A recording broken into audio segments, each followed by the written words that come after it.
20-жылдарга чейин ошол эле деңгээлде улам башка мамлекеттерден карыз сурап бюджетти толтуруу үчүн элди багуу үчүн ушундай аракеттер болгон да.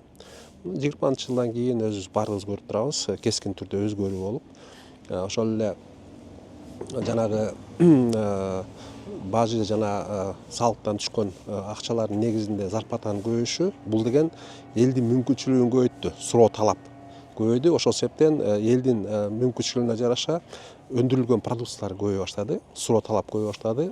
Бири бири менен байланышкан нерсе да. Ошол себептен акырындап өнүгүп баратат. Суроо талап болгон сайын ошончо өндүрүш пайда болот бизде дагы.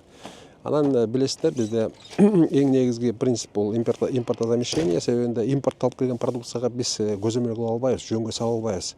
Ал келген, анын үстүнө дагы келген каражаттардын баарын коюп туруп, ошол баа менен кармалып турат да. Ошол себептен бизде келип аткан импорттолуп келаткан продукциянын баардыгы кымбатыраак болот. Башка өлкөлөргө салыштырмалуу. Бирок ошол эле учурда биздин аракетибиз ошого багытталдык да. Бүт эле жерде карасаңыздар, азыр көп, мисалы үчүн инфраструктуралык иштер жүрүп атат.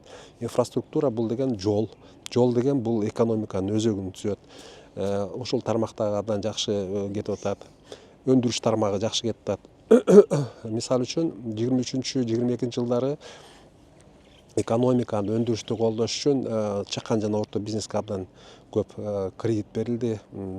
Эмне себептен? Себебинде ишкерлерди колдоо үчүн жанагы пайызсыз кредиттер, жеңилдетилген кредиттер берилип, бул деген ошонун негизинде дагы бир топ шарттар түзүлдү да. Өндүрүшкө дагы, чакан жана орто бизнестин өнүгүшүнө.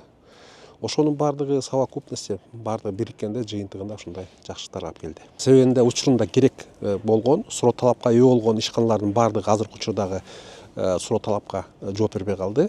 Ошол себептен алардын баардыгы жабылып, жаңы технологиялардын негизинде, жаңы суроо талапты камсыта турган ошол технологиянын негизинде, жабдыктардын негизинде ишканалар түзүлүп атат да. Ушул этапты өтүп атабыз азыркы учурда. Келечекте жакшы жыйынтыктарын берет деп ойлойм.